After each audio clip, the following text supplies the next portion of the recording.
News Radio 840 WHAS. Coming up on today's Louisville Real Estate Show, dish soap in your toilet. Could that actually help? Also, solar panel financing problems. And there's a new round of scams that are out there you need to know about. Plus, our listeners tell us what you should know before buying a home. Hi, everybody. Bob Sokoler, Sokoler Team, RE/MAX Properties. Thank you for joining us for the Louisville Real Estate Show. We're on till the top of the hour. And joining us to help answer some of your questions that come in, we've got Brad Lawler, who's owner of Home Team Inspection Service and Team Bug Out. They come in as a team, and they do a great job. You can reach them to schedule an inspection or to help get rid of those pesky termites and other critters that are possibly moving around your house. 844-411-TEAM is their direct number. Also, here, Cora Henderson, who is with Pitt and Frank Attorneys, LLC. They do a phenomenal job getting your loan closed. And you can reach Cora and her crew at 895-9900. And if you're thinking about selling your home now or in the future, please don't hesitate to give me a call. It's free, no obligation. I'll come out. We'll talk as long as you want. There's no home too big, no home too small. We'll talk about what the process is, what the home is worth, and how you get to where you need to be to get things going. You can reach me anytime on my cell phone, 376-5483, or go to bobsellslouisville.com and then just fill out the information, hit submit, and I'll call you back. All right, so let's start with Cora. This one just came in this week, actually a phone call to me. Sean, thanks for listening. Sean, thanks for calling. Very disturbing problem. He says his daughter owns a home on the south end of town. She was approached by a solar panel company to put solar panels on the house. It's an inviting idea. The daughter took out a loan, had the panels put on. The panels did not work, but the company who put them on also went out of business. So the daughter is stuck owing money to a finance company, and Sean is helping her make those payments. He wants to know, can he sell the house while all this is going on? Does the finance company get paid at that point? And also, what happens if he stops paying the finance company? Will they come after his daughter's credit? Cora, what are your thoughts? Well, those are both great questions. Sean, so to answer the first one, can you sell the home? Absolutely, you can sell the home. But anytime we have those solar panels on a home that we're trying to sell, we need to kind of understand how that's being transferred. Generally speaking, generally speaking, that lease agreement, lease to own probably is the case, the one you're making payments on, will be transferred over to the buyer, and then the buyer will assume those payments, make those payments until they eventually own the solar panels that are on the home. Now, of course, the other option could be true where you would just buy it out, right? You could just, whatever is owed, is the remaining balance on the solar panels can be paid off prior to closing, and then the new buyer will reap the benefit. And I would hope that the terms of the sale and agreement would reflect that. But generally speaking, the documents are provided to the buyer. They're comfortable with assuming those payments. And of course, the finance company is contacted to let them know that they're being transferred over to the new buyer and the home is being sold, et cetera. And then the buyer would take that into consideration because whatever money they're paying the solar panel company, they're also going to pay less, I presume, in the LG&E bills, the power bills. And I think that's one of the big advantages on why somebody would want to do a solar panel. Maybe, because if you heard, according to Sean, the panels don't work. Apparently they put them in, they don't work. So now you got panels sitting on top of a house. The company that put them in is out of business. And you're stuck paying apparently a finance company that paid the panel company. So this poor Sean, there's a catch-22. What do you do? It is, and that's super unfortunate. So clearly that would have to be then disclosed to the buyer, and the buyer's going to go, wait, time out. Why would I want to assume payments on something that actually doesn't work?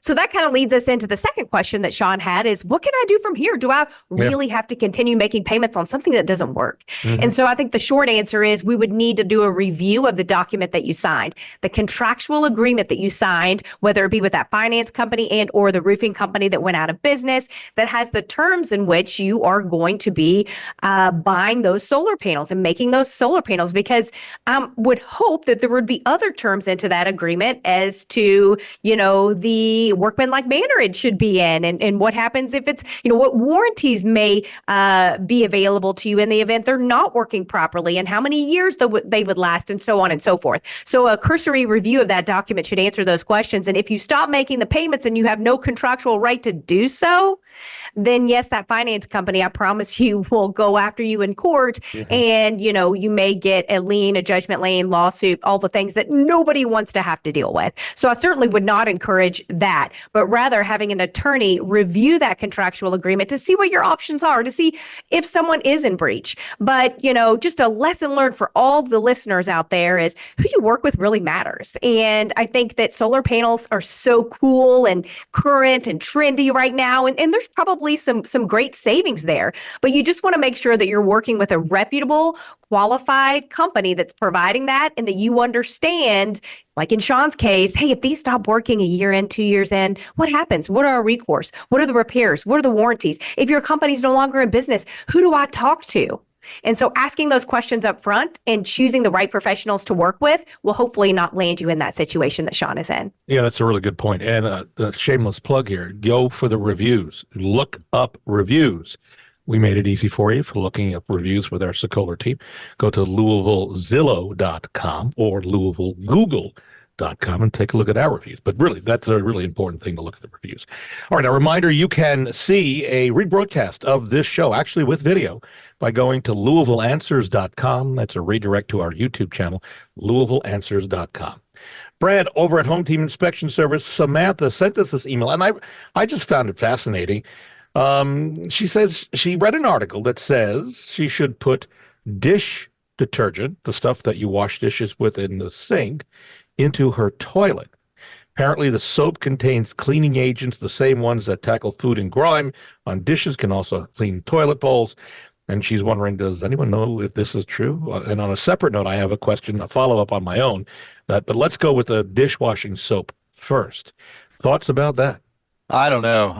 This is the first I've heard of that little trick. I'm thinking about what bathroom chemicals actually are. I mean, they tend to be a little bit caustic, a little bit, they're a little harsh. I don't think that's something that you would find with a dish soap that's made to cut grease. I can't think of that many greasy type of things that are in your toilets. So yeah, I don't know. I'm not sure I've got a good answer on that one. I haven't tried that one out myself for sure. But we don't think it's good. Yeah, go ahead, Cora. Yeah, I was going to say, Bob, just from a legal standpoint, though, I'm not really sure that that's the intended use of that product. And I think that's where Brad was going at. It's dishwashing detergent, not toilet cleaning detergent.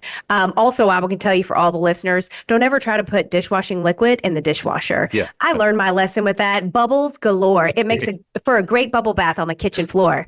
It's amazing bubble bath. I've seen that a few times. So, I mean, theoretically, if you poured enough in it, I suppose that could happen in the toilet as well, which doesn't sound fun unless you're a toddler. No, but I guess where we're going with this, it can't hurt the toilet, the pipes, right? Just to I don't think it would hurt pipes or toilets. I mean, not with porcelain. Yeah, there are a lot of these secondhand remedies, things that people are pushing around the internet and writing about. So here's my follow-up. So for those of you who don't know, I got married a couple of weeks ago. It's fabulous. I love LaDonna, and she's an incredible person. We had this conversation briefly, but I wanted to, this really leads into this. And I said, so I have these blue tablets you put in the toilet tanks, and it puts blue in the water, which I kind of liked, I guess. And she said, I'm not a big fan. So I wondered, is there and you can buy these through Amazon or in the store, is there does it do anything? Is it a cleaning detergent, or does it hurt anything? What are your thoughts? No, I don't think it hurts anything. I think the only thing that it does, I mean, there are products that are actually clear in color that do that. They deodorize. I think that's one of the bigger things that they're doing for you. I mean, the blue water is great for like little kids, like Cora just said. But yeah, I don't know that your big advantage. Maybe it's a little bit of freshness with every flush, as they say. But okay. That might be your only benefit. Maybe it's just psychological. I like the blue water, maybe. It could have been. Yeah. So it's calming. It's calming. It's cool. It's calming. There we go. Meanwhile, I've got this box of these tablets I bought, and if she doesn't want me to put them in, I'm not going to put them in. Maybe I'll bring them to the office and we'll put them in the bathroom here that we have at the office. A reminder, if you're thinking of selling your home now or in the future, we have a free no-obligation booklet that has hundreds of useful tips. Want a copy? Simple. Send an email, bob@WeSellLouisville.com. and put selling tips in the subject line. And on that same note, if you're getting ready to sell your home, our home team inspection service has an inspection guide, what to expect during a home inspection. Same thing. Send an email, bob@wesellouisville.com with inspection in the subject line. I'll send that right out to you. All right, we go back over to Cora on this note. Brittany got a call on her phone last week from a company offering to help her refinance her home and save her money. A day later, she received another call from apparently a different company offering to help her refinance her home. And she's just wondering, why is she getting these calls all of a sudden? What is going on? Is there a scam going on? And what should she know? Cora, it's a good question for all of our listeners. Absolutely. And there's nothing wrong with proceeding with caution, right? And so asking those right questions, just kind of having some alarm bells up, I think is always a good thing in today's age. But generally speaking, I think that the market conditions have been fairly decent, but will certainly continue to be more favorable eventually for a refinance market. So I'm not totally concerned with her necessarily getting calls, regarding a refinancing as to how they would have gotten her information. It's quite possible that if she's recently purchased a home, in the last few years and maybe paid 8%, of course, all that would be public record as far as the mortgage and the deed that's lodged against the property. But, that could have given rise to some sort of lead generation algorithm or database where this, potential loan officer may have received her information and thought to himself or herself, they may be a good candidate for a refinance. Because if they bought in the last 2 years, it's probably going to be a higher rate. It's what it is now. I can tell you from a title company perspective, we are actually starting to do refinances again. It's something I haven't seen in a couple years. So maybe a few a week. And I think, the Fed meets this, or just met this last week. And so just continuing to watch if they are going to drop the rates before the election, if so, how much. But I think we all agree it's inevitable at some point in the next 6 months to a year. And when that happens, the floodgates on the refinances, whether you need to get your equity out of the house and do a cash out refi, or you were someone who purchased your property in the last couple of years at that 7.5%, 8% or more, you're probably going to be looking to take advantage of those more favorable rates. So I don't think it's necessarily something to be alarmed about. However, that would be up to you, Brittany, whether you want to speak to them directly on the cold call or you want to call your trusted loan officer or lending institution. So again, who you work with matters. And so maybe if you do know somebody, you bank somewhere locally, you want to go in and say, hey, phone call about refinancing. Can you tell me what the rates are? And here's what my rate is now. And does that make sense? That may be a good way to test out the viability of what's being told to you on the phone. And also just kind of verifying from an authenticate, source, someone that you trust and that you like. Good point. And local makes it a lot easier. You can talk to somebody face to face as opposed to on the phone. And if you've got a friend or real estate agent, someone who you trust who could recommend somebody, that's the perfect way to do rather than getting a phone call and not knowing who you're dealing with over the phone. We're going to take a break. When we come back, our listeners tell us what you should know before you buy a home. True. Continuing with us till the top of the hour, Brad Lawler, owner of Home Team Inspection Service and Team Bug Out. You can reach Brad at any time to get something scheduled for your house, 844-411-TEAM. Also, Cora Henderson, who's over at Pitt and Frank LLC. They do a great job of getting your home closed at the closing table. And you can reach Cora and her folks at 895-9900. If you are thinking of selling your home now or in the future, I would love to help you. Simply call me, no home too big or too small, free, no obligation analysis. I will come out personally and we'll talk about the process. You can reach me at 376-5483. Or you can go to bobsellslouisville.com. Hit the submit button when you fill it out, and I will give you a call back. We're back in a moment on News Radio 840 WHAS. News Radio 840 WHAS. Bob Sokoler with you to the top of the hour on the Louisville Real Estate Show. Thank you, Barbara Corcoran.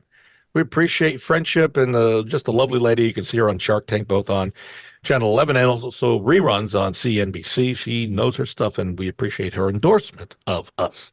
Continuing to the top of the hour, Cora Henderson, who is one of the head folks over at Pitt and Frank LLC.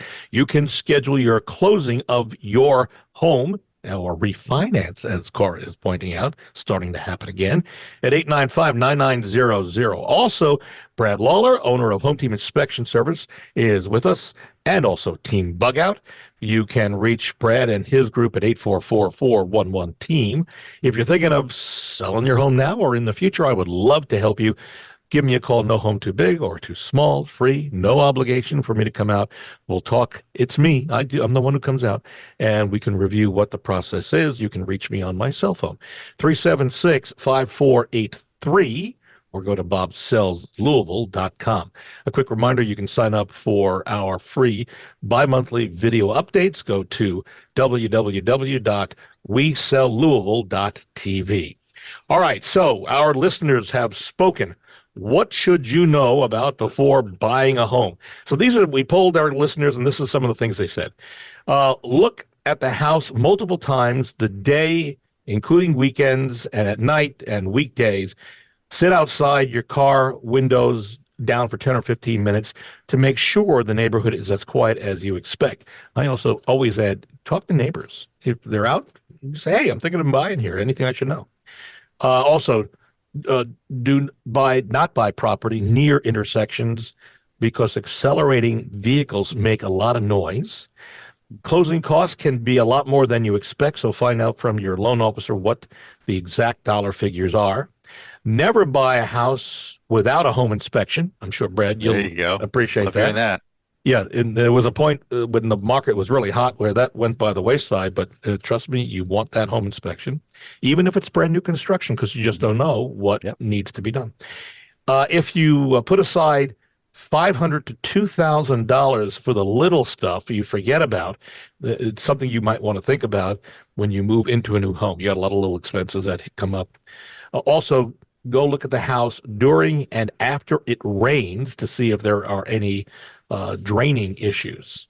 Big thing. And finally, do not buy a home across or close to a school because, even though it's nice for the kids to walk there, people will block your driveway when they go to pick up or drop off kids for any sort of event. So that's a couple of good suggestions that are coming from, and I think all of us maybe take those to heart. There's good stuff. All right, we go back over to Brad Lawler, Home Team Inspection Service. Goldie had just had a home inspection, thinking about that. There are about 10 things, she says, that need to be fixed. She's wondering what type of documentation should she require to prove the work has been done properly. Also, is it customary for a home inspector to charge additional fees to go back to the house to re-inspect to make sure the work has been done properly? So let's take these one at a time. So 10 things, what type of documentation, Brad? Well, I think the documentation I'm looking for, just the receipt showing who the contractor or the handyman or the repair professional was who made the repair, and it should document exactly what was done. For instance, just like for when we're doing termite services, we're providing documentation showing the type of chemicals that are used, how the service was performed, and then the warranty that comes along with all of those treatments. So they should have something that shows all of those details so that if there is a problem after the fact, that they can get back with that repairman to, continue completing that repair if it's not, if the workmanship doesn't hold up. As it relates to just who's doing the work, I think that's something that those are often debated. The qualifications of the person doing the work. I think the agents realtors are good about helping buyers and sellers navigate that process. As it relates to a home inspector, should a home inspector come back out? Be called back out? Yes, a home inspector is going to charge again for an inspection. The reason they do that is, home inspectors, if we're doing a re-inspection, that means we're not doing a regular inspection.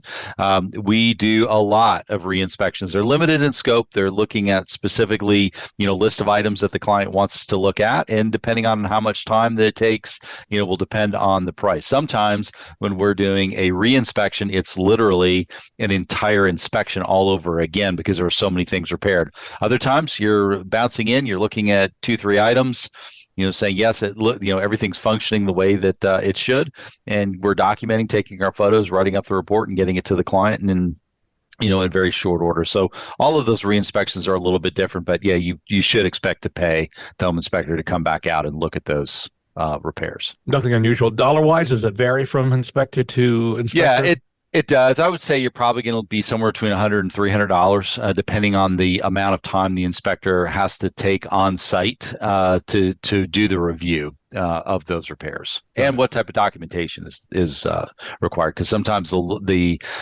mortgage lenders want specific types of documentation too, showing that the work has been essentially, we'll use the word certified with air quotes, by the home inspector. All right, very good. A reminder, you can hear and see what sellers are saying about our Sokoler team. Pretty proud of the videos as well as our written reviews, but you can go to LouisvilleSellersTalk.com. That's LouisvilleSellersTalk.com. There's some videos of some of our folks we closed when we sold their home, and you might find those interesting. And also a reminder, you can see a rebroadcast of today's show by going to LouisvilleAnswers.com. That is LouisvilleAnswers.com. Cora, over at Pitt and Frank, this one is for you. Joseph, who is buying a home later this year, sent us a concerning email. His brother, who lives in California, apparently was a victim of wire transfer fraud. Now, let's get into this a little bit. I think that you're the perfect person. The brother was contacted by a closing attorney with information on where to wire his closing proceeds, and it turned out it was a scammer. And he's out the money. So Joseph is now wondering, since he's going to be buying later this year, how does he prevent a scam like that happening to him to protect himself from being a victim? And I think this goes for everybody and it may not even be buying a home. It could be in any walk of life. What are some of the thoughts you've got on that, Cora? Well, thank you, Bob. I think there's a number of different things that we can do to protect ourselves anytime that we're wiring. So especially as it relates to real estate transactions, I know this has kind of been my theme of the show here, but who you work with matters. If it's a local company, just having an opportunity to actually visit them in person. Not everyone has that opportunity. Looking somebody face to face, obtaining that information face to face, because here's the thing, and what probably happened to his brother in California, we never, ever, ever, ever deal with wiring information in electronic communication. So what does that mean? What does that look like? I'm talking about emails.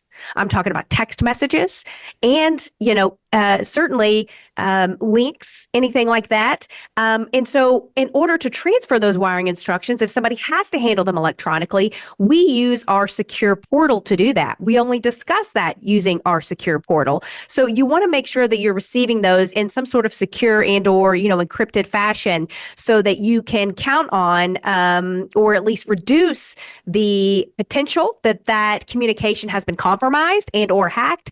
But then that's just the first layer. Second layer is you don't just take that from the secure means and go, I'm good to go now. We want a second form of verification. And so to do that, we want to separately verify that those wiring instructions are correct. Now, how do you verify? Please, please, please do not verify those through electronic means. That means don't say, hey, I got this in your secure portal via email. Is this right? Don't text you at that number. Don't look at an email on a signature line and say, oh, well, Bob sent me this email and his signature line says this is his telephone number and or this is his email or verify here. Don't click on any of that information or count on its validity, because if someone is mirroring that or have hacked into the email, they could compromise that communication, or it could be someone disguising themselves as a real estate professional in your transaction. So rather, you want to obtain communication in a trusted manner, such as, again, a face-to-face would be ideal, and walk into the company's place of business, bricks and mortar, or do a simple Google search at a trusted website to know, oh, I'm going to Google pittandfrank.com and I'm going to get their phone number off their website, and I'm not going to take it from an email because that email could have been compromised. So then you're going to call me at 895-9900 and you're going to say, hey, I got wiring instructions on your secure portal. I want to call to verify those. And then we would do that before they would send money. And certainly the converse of that, if we are wiring out money for that customer, we do the same thing. So we have that obtaining the communications and the instructions securely, and we always follow up on that second verification by phone call or other means, at a secure manner, not one that we've obtained in an email, for instance, and validating verbally, yes, those are those wiring instructions. Last but not least, we want to be on the lookout and be diligent. So if you know that wiring is being sent, whether you're sending it or you're about to receive it, it's not instantaneous. It's not like the movies where you push a button and suddenly it floats up in the air and it lands in your account. That's not the way wires work. But generally speaking, a couple hours is a good rule of thumb, depending on, the time it takes to go through the Fed and if there's other intermediary banks or what's in queue and when it gets released, et cetera. But what I don't want you to do is not follow up, or worse, wait a couple days and then say, well, I never got my wire, because then it's definitely going to be too late. So stay diligent, stay aware, use your trusted numbers, your trusted communications, and obtain wiring instructions securely. Good advice. And not just for closings, but in just general, do the due diligence. All right, final question for Brad Lawler over at Home Team. Ivan bought a house without having it inspected. He's now sorry because he has a problem in his bathroom. He was running the water into the sink. All of a sudden, the toilet started bubbling. I'm not sure how that's connected, but he says they put Dawn dishwashing detergent. Yes, exactly. Yeah, there you go. He's not sure what the problem is or how expensive it's going to be to fix. But he's planning to sell the home this year, and he wants to know if he should address it or leave it alone. Yeah, that's an easy one. Call a plumber. That's a relatively simple repair of a vent line. So could be a simple clog in it. Easy fix. Make the call. Yeah, you don't want your toilets bubbling, whether they've got blue water in them or not, or dishwashing soap in it. Well, yeah, flush that down. And if it comes up, typically it will come up in an inspection, so you're going to have to address it sooner or later. Right. Yeah, sooner or later. All right. We are out of time. My thanks, of course, to our folks who are continuing to be with us on our show. Brad Lawler, owner of Home Team Inspection Service and Team Bug Out. You can reach Brad at any time to get something scheduled for your house, 844-411-TEAM. Also, Cora Henderson, who's over at Pitt and Frank LLC. They do a great job of getting your home closed at the closing table. And you can reach Cora and her folks at 895-9900. If you are thinking of selling your home now or in the future, I would love to help you. Simply call me, no home too big or too small, free, no obligation analysis. I will come out personally and we'll talk about the process. You can reach me at 376-5483. Or you can go to bobsellslouisville.com. Hit the submit button when you fill it out, and I will give you a call back. We're out of time. See you next Sunday on News Radio 840 WHAS.